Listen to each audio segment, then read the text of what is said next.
दोस्तों आप सभी का स्वागत है करंट अफेयर्स फंडा के यूट्यूब चैनल पर। जैसा कि आईडीबीआई एग्जीक्यूटिव का एग्ज़ाम आया हुआ है और आप लोग इस फॉर्म को भर रहे होंगे, मैं आपको एक चीज़ बताना चाहूँगा कि प्रीवियस ईयर में क्या ट्रेंड रहा था कट ऑफ का। क्योंकि आपने देखा केवल एक सिंगल एग्जामिनेशन है और अगर आप इस सिंगल एग्ज़ाम को पास कर लेते हैं तो नेक्स्ट फेज़ में आपका डीबी और जो आपका मेडिकल है और आपकी ज्वाइनिंग फॉर्मेलिटीज़ वो कराई जाएंगी। तो ये जो सिंगल एग्जामिनेशंस होता है इसमें हर एक सेक्शन की कट ऑफ कितनी कितनी रखते हैं, ओवरऑल लास्ट टाइम कितनी रही थी, वो चीज़ें मैं यहाँ पर आपको एक्सप्लेन करना चाहूँगा। तो जैसा कि आप सभी को पता है कि एग्जामिनेशन का जो पैटर्न है वो हमारा कुछ इस फॉर्मेट में होता है कि हमारा logical data analysis and interpretation, ये हमारे 60 क्वेश्चन होंगे 60 नंबर के। इंग्लिश लैंग्वेज 40 क्वेश्चन 40 नंबर के, और क्वांट है वो आपका 40 क्वेश्चन होंगे 40 नंबर के, और जो general awareness economy banking awareness है ये 60 क्वेश्चन 60 नंबर के। टोटल 2 घंटे का आपको टाइम दिया जाता है, ठीक है। अब गाइस आप यहाँ पर देखना कि इनकी 2 कट ऑफ होती हैं। एक होती है ओवरऑल, ठीक है, जो कि जिस पर मेरिट आपकी बनेगी। एक होगी आपके सेक्शनल कट ऑफ, ठीक है। तो आपको दोनों ही कट ऑफ यहाँ पर क्लियर करनी होंगी। वैसे एक चीज़ यहाँ पर मैं कहना चाहूँगा, प्रैक्टिस जितनी ज़्यादा करोगे इन सेक्शंस की वो ज़्यादा आपके लिए बेस्ट होगा। बट ये जो जनरल अवेयरनेस वाला पॉइंट है ये लास्ट 6 to 7 मंथ का करंट अफेयर्स आप इसके लिए पढ़कर जाओ, ये आपके लिए एनफ होगा। और इसके लिए आईडीबीआई एग्जीक्यूटिव के लिए हमारे पास में जनरल अवेयरनेस का कंप्लीट पैकेज है जिसमें आपको पुराने मंथली करंट अफेयर्स हमारे मिल जाएंगे 6 to 7 मंथ के। इतने ही मंथ के आपको बैंकिंग अवेयरनेस ये भी मिल जाएगा जिसमें इकॉनमी भी होगा, स्टैटिक जीके भी होगा। तो ये सारा कंप्लीट जो है पीडीएफ फॉर्मेट है। आप पीडीएफ को प्रिंट आउट भी ले सकते हैं, आप सेव भी कर सकते हो और आप अपने कन्वीनियंट के हिसाब से इनको पढ़ सकते हैं। इसके लिए मैं आपको लिंक दे दूंगा नीचे डायरेक्टली, और करंट अफेयर्स पढ़ना मोबाइल एप्लीकेशन को डाउनलोड करना है। वहाँ पर आपको ईयरली करंट अफेयर्स की मेंबरशिप मिलेगी जिसमें ये मंथली करंट अफेयर्स आपको मिल जाएंगे, प्लस बैंकिंग इकॉनमिक भी उसमें मिल जाएगा, स्टैटिक जीके भी उसमें मिल जाएगा, वन लाइनर भी उसमें ही मिल जाएंगे लास्ट 6 to 7 मंथ के, ठीक है। तो आप इसको अच्छे से कर सकते हैं। और ये भी ऑफर प्राइस केवल 299 का है, तो 299 में आपको कंप्लीट करंट अफेयर जो है वो मिल जाएगा। और ऐसा नहीं कि आईडीबीआई के लिए तैयारी कर रहे हैं तो आईडीबीआई का ही करंट अफेयर्स है। करंट अफेयर्स कॉमन होता है, टू बी ऑनेस्ट, ठीक है। मैं आपको ये नहीं कहूँगा कि ये करंट अफेयर्स केवल आईडीबीआई के लिए ही मैंने बनाया हुआ है, नहीं। ये आपके आईडीबीआई एग्जाम में भी वर्क करेगा, प्लस आईबीपीएस, पीओ, एसबीआई हर एक एग्जाम में वर्क करेगा। क्योंकि करंट अफेयर्स जो है हम बहुत ही डेप्थ में पढ़ाते हैं ताकि आप चीज़ें सीखें। ऊपर ऊपर से ओनली एमसीक्यू करा के हमें आपको नहीं लेकर जाना है, क्योंकि एग्ज़ाम फंसेगा ही नहीं। एग्ज़ाम बहुत ही ज़्यादा, कई बार आपने देखा होगा कि इतना ऊपर ऊपर से आ जाता है कि भाई 2 नंबर 3 नंबर की कट ऑफ लोगों की आ रही है, ठीक है। क्यों आ रही है? क्योंकि लोगों ने डिटेल नहीं पढ़ रखी है। तो हम हर एक एमसीक्यू प्लस उसकी डिटेल को कवर कराते हैं, तो आपका ये वाला पोर्शन अच्छा हो जाएगा। अब देखो कट ऑफ की अगर मैं बात करूं तो एससी की जो कट ऑफ है वो आपकी यहाँ पर रखी गई है 101, ठीक है। एसटी की कट ऑफ है ये 90.5। ये मैं जो आपको बता रहा हूँ ना, ये टोटल 200 में से है, ठीक है। ये जो आपका टोटल मार्क्स हो गया ये आपका 200 नंबर हो जाता है। तो 200 नंबर में से आपकी कट ऑफ जो है वो इस फॉर्मेट में रहती है। ओबीसी की 1110, ईडब्ल्यूएस की 108.25, अनरिजर्व की 116.25, ठीक है। मतलब लास्ट ईयर तो कम्प्लीटली ऐसा मैं कह सकता हूँ कि बहुत बहुत अच्छी खासी कट ऑफ में देखने को मिली थी, ठीक है। मतलब अनएक्सपेक्टेड कट ऑफ थी। लोग उम्मीद कर रहे थे कि यार 95 100 जनरल वगैरह जाएगा, लेकिन ये देखो 1116 था। तो मैं ये जरूर कहूँगा कि पेपर आप बहुत नपातुला मत बना कर आना और अपनी तैयारी उस लेवल की करो, क्योंकि यहाँ पर कंडीशन है 1016 वैकेंसीज हैं। तो बहुत लोग चाहेंगे कि उनका हो जाए, क्योंकि 3 साल के बाद असिस्टेंट मैनेजर बनने का मौका भी मिलता है। प्लस अभी क्लरिकल कैडर में आपको 29,000, फिर 31,000, 34,000, ऐसे हर एक साल दर साल इनकी सैलरी जो है, ठीक है। तो अभी किसी के पास कोई जॉब नहीं है तो उसके लिए तो ये बेहतर मौका है। बट हाँ, अगर आपका आगे किसी आईबीपीएस पीओ क्लरिकल में हो जाता है तो आप इसको स्किप कर सकते हो, क्योंकि अल्टीमेटली ये जो है आईबीपीएस पीओ और उनसे बेहतर नहीं है। OHVI इनकी कट ऑफ देख लो 114 है, 143 VI।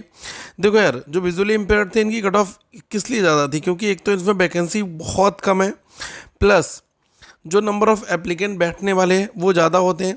तो जब ये बताओ 2-1 बंदों को सब उनको सेलेक्ट करना है और बैठने वाले ज़्यादा हो गए तो ऑब्वियसली कट ऑफ इस फॉर्मेट में जाती है, ठीक है। तो ये मत सोचना कि जनरल से इतना ज़्यादा ऊपर कैसे ही चलेगी, बिल्कुल जाएगी। क्योंकि नंबर ऑफ़ कैंडिडेट जब उनको सेलेक्ट करने हैं वो ना के बराबर हैं और बैठने वाले लोग ज़्यादा हो गए, पेपर भी बना कर आ रहे हैं, ठीक है। तो भाई कट ऑफ तो वो सबसे बेस्ट में बेस्ट बंदा लेंगे जो सबसे बेस्ट बंदा होगा, ठीक है। HI देखो, HI में 67.75 है। तो जहाँ बंदे ही नहीं होंगे और वैकेंसी उनके पास ठीक ठाक से होंगी तो वहाँ कट ऑफ डाउन हो जाएगी। तो ये सीन रहता है कम्प्लीटली नंबर ऑफ कैंडिडेट के ऊपर, कितनी वैकेंसीज़ हैं, कितने लोगों ने अपीयर यहाँ पर किया है, पेपर का लेवल किस फॉर्मेट का है, 3 बड़े पैरामीटर यहाँ पर काम करते हैं। इसके बाद अगर आप सेक्शनल कट ऑफ देखोगे तो जो आपकी लॉजिकल रीजनिंग जो 60 नंबर वाला पेपर है, ठीक है, उसमें आप देखें कि अनरिजर्व और ईडब्ल्यूएस के लिए तो 16 नंबर लाने थे, बाकी सब के लिए 8 नंबर लाने थे, ठीक है। आप देखें इंग्लिश में अनरिजर्व और ईडब्ल्यूएस के लिए 14 नंबर लाने थे, बाकी सभी के लिए 9.50 लाना था। क्वांट में 40 नंबर का था तो 9.50 लाना था अनरिजर्व के लिए, और SC ST PWD इन सभी के लिए कितना लाना था 5.75। और देखो मैंने अब तक आपको बताया ना कि जनरल अवेयरनेस जो है आपका, तो इसमें क्या है कि जो ये जो यहाँ पर मेंशन कर रखा है इन्होंने अनरिजर्व और ईडब्ल्यूएस के लिए 4.25 की कट ऑफ है, और ये वाली कट ऑफ अगर आप देखोगे SC ST अदर्स वाली तो ये केवल 2 नंबर की कट ऑफ है, ठीक है। तो यहाँ पर मेरा इंडिकेशन ये है कि पेपर बहुत बहुत टफ आ जाता है और आप इसमें इतना अच्छा स्कोर कर सकते हो कि आपकी मेरिट में लिस्ट बन जाएगी, ठीक है। मेरिट लिस्ट में आपका नाम आएगा तो उसमें 2 बड़े रोल प्ले करेंगे।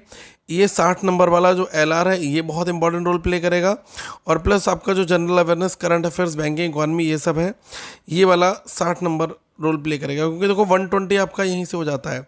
अब आप ऐसे प्रैक्टिकली समझो कि जैसे आपने रीजनिंग है, रीजनिंग में 60 में से अगर आपने 40 नंबर गेन कर लिए, ठीक है, आपका इंग्लिश लैंग्वेज आया, इंग्लिश में 40 नंबर का पेपर है, आप कहोगे सर मेरे तो 20-22 आ जाए वही बहुत है, चलो आपके यहाँ पर 20 आ गए।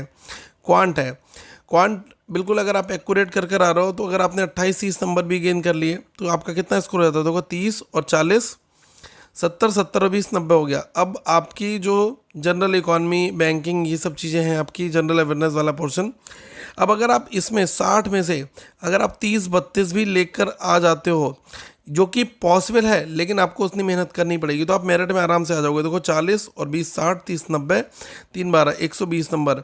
लेकिन यहीं पर अगर 2-3 नंबर कैप्सूल पढ़कर जाओगे, कहोगे कुछ नहीं फंसा, बहुत टफ आया था, ये आया वो आया, तो बंदा 96 95 ला रहा है, वो यहीं पर फेल हो जा रहा है। तो हमें इन चीज़ों से यहाँ पर गैस बचना रहेगा, ओके। तो यही मैं कहूँगा कि कट ऑफ जो है वो हर एक साल दर साल चेंज होती है और डिपेंड करती है कि कितना पेपर का लेवल है, कितने कैंडिडेट यहाँ पर अपीयर हुए और हमारी वैकेंसी कितनी यहाँ पर है, ठीक है। तो ये नहीं कि लास्ट ईयर इतनी थी तो इस बार भी इतनी ही होगी, ठीक है। ये डिपेंड करेगा पेपर का लेवल कैसा है। लेकिन हाँ, अगर आप 100% कवरेज कर जा रहे हो, आपने चीज़ें अच्छे से पढ़ रखी हैं, टॉपिक्स आपके क्लियर हैं, तो आप पेपर में बेहतर परफॉर्मेंस करोगे तो आपका सिलेक्शन 100% गैस वहाँ पर हो जाएगा, ठीक है। तो ये टाइम चेंज होती भी है। मेरा आपको यही सजेशन होगा कि आप इस पेपर को क्लियर करने के लिए मेहनत अच्छी करें। कंसेप्चुअल नॉलेज आप सबसे पहले फेज़ 1 में अपने कंसेप्ट्स को क्लियर करें। नंबर फेज़ 2 में कंसेप्ट क्लियर हो जाए तो पैरेलल रिवीजन जरूर करते रहें, अपने टॉपिक को कवर करते रहें, और फिर साथ में मॉक टेस्ट बनाना स्टार्ट करें। ये 3 चीज़ें हैं। बाकी मैं एक टाइमिंग और एक टाइम टेबल लेकर आ रहा हूँ इस एग्ज़ाम के लिए कि हमें कैसे क्या क्या कितने टॉपिक कितने दिन में कैसे क्या है पढ़ने, क्योंकि 2 जुलाई को आपका एग्ज़ाम है। तो मैं पूरा कंप्रिहेंसिव प्लान इसके लिए लेकर आ रहा हूँ। तो आप चैनल को अभी सब्सक्राइब कर लेना और रेगुलर प्रैक्टिस करोगे तो ये हमेशा वर्क करेगा। और ये जो जनरल अवेयरनेस हमारा है, इसमें इकॉनमी, बैंकिंग, स्ट्रेटजी, ये तीनों चीज़ें शामिल हैं। तो आप इसमें इनरोल कर सकते हैं। केवल 299 में आपको 1 ईयर की करंट अफेयर्स आने वाले एग्ज़ाम्स के लिए भी मिलेगी, प्लस पुरानी भी मिलेगी, और जिसमें हम आपको मंथली, वीकली, ठीक है, प्लस कैटेगरी वाइज ये सारी PDF देते हैं ताकि आपका कहीं पर कोई भी चीज़ ना छूटे, ठीक है। तो ये मतलब एक तरीके से क्या है कि कंप्लीट प्लान है, तो आप इसको ले सकते हैं, सारे एग्जाम्स में वर्क करेगा, और लिंक डिस्क्रिप्शन में दिया गया ताकि आप इसको बाय कर पाएँ। Thank you so much guys, have a good day all of you. Once again we will meet in the next video.